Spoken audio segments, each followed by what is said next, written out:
आज की short analysis में हम डिस्कस करेंगे इंडोटेक ट्रांसफॉर्मर स्टॉक के ऊपर। दोस्तों ये स्टॉक नवंबर 2024 से करेक्शन के अंदर चल रहा है। ओवरऑल अगर आप देखो तो ये स्टॉक ने 2 महीने पूरे करेक्शन में बिता दिए और करेक्शन में भी दोस्तों यहाँ पर स्टॉक ने दोनों तरह का करेक्शन दिया, प्राइस वाइज टाइम वाइज दोनों। पहले स्टॉक ने प्राइस वाइज करेक्शन दिया जहाँ पर ये स्टॉक डाउन साइड करेक्ट हुआ, फिर स्टॉक ने टाइम वाइज करेक्शन के अंदर एक साइडवे कंसोलिडेशन करी, एक स्ट्रॉन्ग बेस बना और अल्टीमेटली इसको ब्रेकआउट किया है। और फिलहाल ये स्टॉक को देखो तो दोस्तों यहाँ पर मल्टीपल पॉजिटिव फैक्टर्स एक साथ ब्रेकआउट हुए हैं, जिसके तहत ये स्टॉक करंट लेवल से अपसाइड में 18% 18% अपसाइड रनअप के लिए रेडी है। लेकिन दोस्तों यहाँ पर कोई भी हमारी बाई सेल होल्ड रिकमेंडेशन नहीं है, ये प्योरली एजुकेशन पर्पज से मैं अपना पॉइंट ऑफ व्यू आप लोगों के सामने शेयर कर रहा हूँ। कोई भी पोजीशन लेने से पहले अपने फाइनेंशियल एडवाइजर को ज़रूर कंसल्ट कर लेना। दोस्तों आप लोग देख सकते हो कि ये वो टॉप था जहाँ से डाउन साइड करेक्शन स्टार्ट हुआ प्राइस वाइज करेक्शन के थ्रू, और जब तक स्टॉक ये डाउनवर्ड स्लोपिंग पैरेलल चैनल में था स्टॉक प्राइस वाइज करेक्शन के अंदर एंगेज रहा और यहाँ पर कुछ लोअर लोज कंटिन्यू हिट हुए।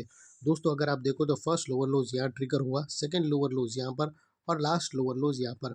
और जैसे ही दोस्तों ये downward sloping parallel channel upside में ब्रेकआउट हुई, इसने मल्टीपल हायर हाइज को ब्रेक करके उसके अबाउट सस्टेन क्लोजिंग देकर कंफर्म कर दिया करेक्शन कंप्लीटेड। यहाँ पर हमें दो मेजर पॉजिटिव सिग्नल मिले फ्रेंड्स। पहले तो इसने डाउनवर्ड स्लोपिंग पैरेलल चैनल को अपसाइड में ब्रेक किया, जिसके वजह से जो स्ट्रेट डाउन साइड फॉल आ रहा था प्राइस वाइज करेक्शन का, अल्टीमेटली वहाँ पर ब्रेक लग गई। सेकेंडली इसके जो लोअर लोस थे वो हायर हाइज में शिफ्ट हो गए क्लोजिंग बेसिस पे, जो हमें कंफर्म करता है कि स्टॉक के अंदर बॉटम लग गई है, करेक्शन कंप्लीटेड और ट्रेंड इसका चेंज हो चुका है। करेक्शन का ट्रेंड बाई साइड की तरफ शिफ्ट हो चुका है। अनलेस एंड अनटिल यहाँ पर कोई नया लोअर लोज ना मिले या पुराने लोअर लोज के नीचे क्लोजिंग ना मिले, तब तक दोस्तों यहाँ पर हम यही मानकर चलेंगे कि बॉटम लग गई है। और फ्रेंड्स बात कर लेते हैं यहाँ पर डाइवर्शन की। तो दोस्तों अगर आप MACD डालकर चेक करो तो आपको यहाँ पर पॉजिटिव हिडन डाइवर्शन विटनेस होगा। प्राइस एक्शन के जो लास्ट लोअर लो स्विंग अगर आप देखो यहाँ से तो वो अपसाइड की तरफ टिल्ट हुए हैं, वही MACD के ऑसिलेशन डाउन साइड में टिल्ट होकर यहाँ से हमें ब्रेकआउट मिला है, जो एक अपसाइड मोमेंटम पंप कर सकता है स्टॉक के अंदर। और अल्टीमेटली दोस्तों बात कर लेते हैं यहाँ पर चार्ट पैटर्न की।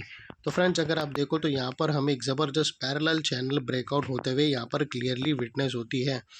दोस्तों अगर आप देखो तो ये वो पैरेलल रेंज है जो यहाँ से ऑलरेडी ब्रेकआउट हो चुकी है, और उसकी जो नेकलाइन है वो तकरीबन 3290 के आसपास आती है।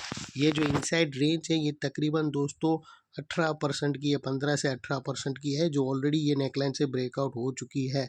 और दोस्तों आप लोगों को ये भी बता दूं कि सम टाइम ये स्टॉक सर्किट टू सर्किट चलता है। तो दोस्तों अगर आप यहाँ पर पोजीशन लेते हो तो अपने एडवाइज़र को ज़रूर पूछ लेना और क्वांटिटी कंट्रोल में रखना, क्योंकि दोस्तों अगर आपका स्टॉप लॉस लोअर सर्किट में फंस गया तो आपके पास खड़े रहने की ताकत होना चाहिए, अदरवाइज़ आपको ये संभलना नहीं जाता है। तो आप अवॉइड करना। ये स्टॉक वैसा ही है जैसे आप आलोक इंडस्ट्री लेते हो, सुजलॉन लेते हो, वैसा ही कुछ तरीके का वैसा ही स्टॉक है जो सर्किट से चलता है। और दोस्तों यहाँ से सिंस ये नेकलाइन ब्रेकआउट हो चुकी है तो अभी अपसाइड के टारगेट्स निकल के आते हैं, वो 18% के आते हैं यहाँ से, जो अगर सस्टेन मूव आया तो। और वो लिहाज से दोस्तों स्टॉक का जो अगला टारगेट निकल कर आता है वो 3900 रुपीज़ का आता है। और दोस्तों बात कर लेते हैं यहाँ पर स्टॉप लॉस की। तो स्टॉप लॉस के लिए मल्टीपल ऑप्शन अवेलेबल है। आप अपने एडवाइज़र को पूछकर ATR की हेल्प ले सकते हो, या फिर ब्रेकआउट कैंडल के लो के नीचे, या फिर नियरेस्ट लोअर स्विंग, या फिर ये पैरेलल चैनल है उसकी जो मिड लाइन है जो एक 50% है, एक इम्पॉर्टेंट सपोर्ट है, उसके नीचे क्लोजिंग बेसिस पे भी रख सकते हो अपने एडवाइज़र को पूछकर। जो भी स्टॉप लॉस रखना दोस्तों इतना मेक श्योर करना है कि आपका risk to reward ratio at least 1:2 या मिनिमम 1:1.5 रहना चाहिए। फाइनली दोस्तों नेकलाइन के पास का ये एरिया बहुत ही इंपॉर्टेंट एरिया ट्रिगर हो चुका है, बिकॉज मल्टीपल पॉजिटिव फैक्टर्स यहाँ पर एक्शन में आते हुए मिले। दोस्तों यही एरिया पे हमने डाउनवर्ड स्लोपिंग पैरेलल चैनल को अपसाइड में ब्रेकआउट होते हुए देखे। यही एरिया पे दोस्तों हमें लोअर लोज हायर हाइज में शिफ्ट होते हुए मिले। यहाँ पर ही दोस्तों हमें पॉजिटिव हिडन डाइवर्शन MACD के थ्रू मिला, और यहाँ पर ही दोस्तों एक पैरेलल चैनल भी ब्रेकआउट होते हुए मिली। तो वो लिहाज से दोस्तों ये एरिया जो अभी तक एक स्ट्रॉन्ग रेजिस्टेंस था वो अल्टीमेटली दोस्तों एक स्ट्रॉन्ग सपोर्ट बनकर ट्रिगर हो चुका है।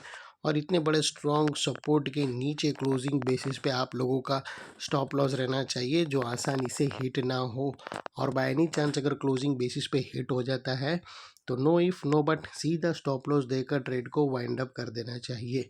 ये थी हमारी शॉर्ट एंड स्वीट एनालिसिस दोस्तों। अच्छी लगे तो प्लीज़ चैनल को लाइक शेयर सब्सक्राइब ज़रूर करना। Thank you. जय हिंद।